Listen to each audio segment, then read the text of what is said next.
Assalamualaikum warahmatullahi wabarakatuh. Yang terhormat Bapak Sarwako, SAK, Eskep, Nurse, MKes, selaku dosen pembimbing mata kuliah konsep dasar keperawatan 2.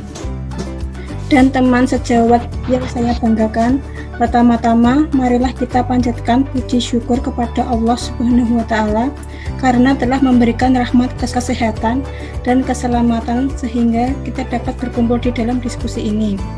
Adapun topik yang akan kita diskusi kali ini yaitu anatomi sistem muskuloskeletal.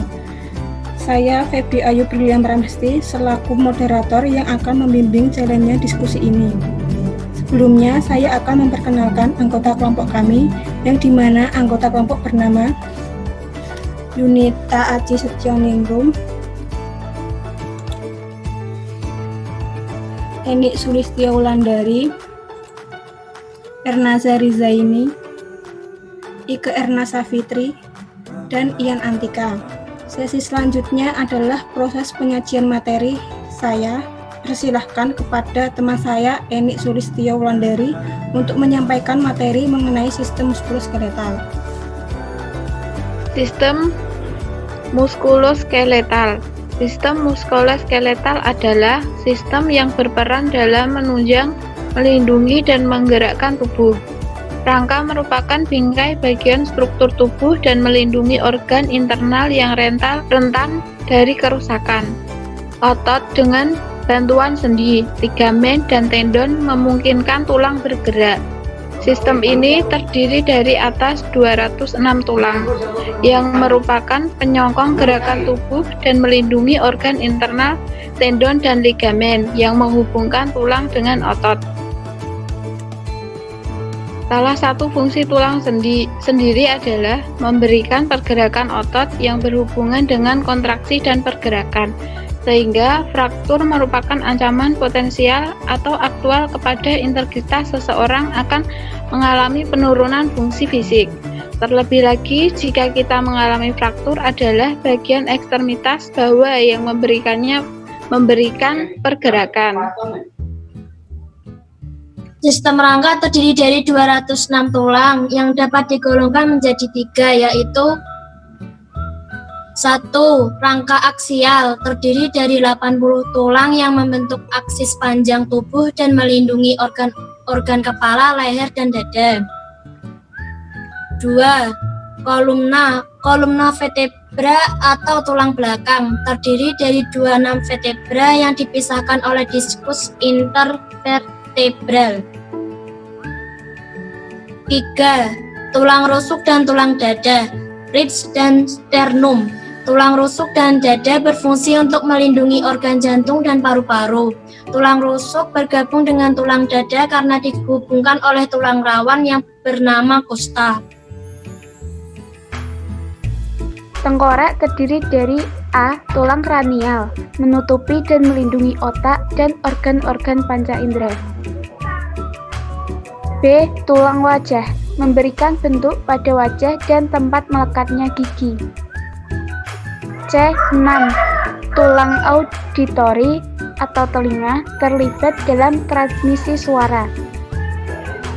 D.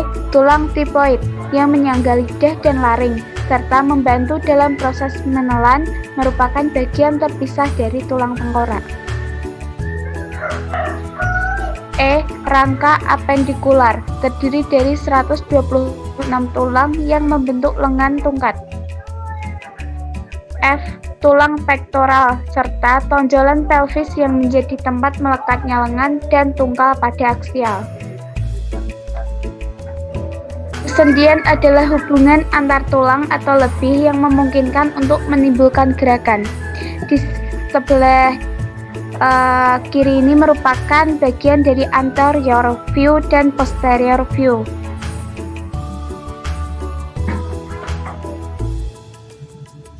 Fungsi sistem kerangka. Berikut ini merupakan fungsi esensial sistem otot terhadap tubuh manusia menurut Kloane tahun 2003.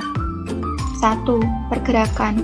Otot menghasilkan gerakan pada tulang tempat otot itu melekat sehingga menimbulkan gerakan yang dinamis dengan tulang. 2. Penopang tubuh dan mempertahankan postur. Otot menopang dan mempertahankan tubuh saat dalam posisi berdiri atau saat duduk. 3. Mempertahankan panas tubuh. Kontraksi otot dapat memacu metabolisme untuk mempertahankan suhu tubuh. Pengukuran kelelahan pada sistem otot rangka dalam bidang ergonomi mengalami satu kesulitan dalam satu kendala yang cukup serius, yang sampai saat ini tidak ada cara pengukuran langsung terhadap luasnya aspek kelelahan. Tidak ada pengukuran yang bersifat mutlak terhadap kelelahan.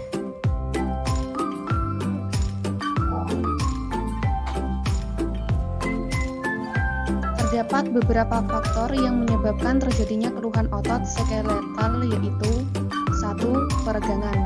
Peregangan otot yang berlebihan atau overexertion pada umumnya sering dikeluhkan oleh para pekerja di mana aktivitas kerjanya menuntut pengerahan tenaga yang besar. Apabila hal ini sering terjadi, maka dapat meningkatkan terjadinya keluhan otot, bahkan dapat menyebabkan terjadinya cedera otot skeletal. 2. Aktivitas berulang. Aktivitas berulang adalah pekerjaan yang dilakukan terus-menerus. Kekeluhan terjadi karena otot menerima tekanan akibat beban kerja secara terus-menerus tanpa memperoleh kesempatan untuk relaksasi. 3. Sikap kerja tidak alamiah. Sikap kerja tidak alamiah adalah sikap kerja yang menyebabkan posisi tubuh bergerak menjauhi posisi alamiah. Misalnya, pergerakan tangan terangkat, punggung terlalu membungkuk, dan sebagainya. Semakin jauh posisi tubuh dari pusat gravitasi tubuh, maka semakin tinggi terjadinya keluhan otot skeletal. Faktor penyebab sekunder.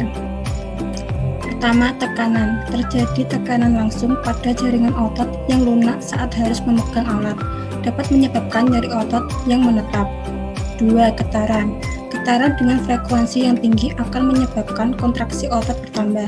Kontraksi statis ini menyebabkan peredaran darah tidak lancar. Penimbunan asam laktat meningkat dan akhirnya timbul rasa nyeri otot. Yang terakhir, 3. Mikroklimat.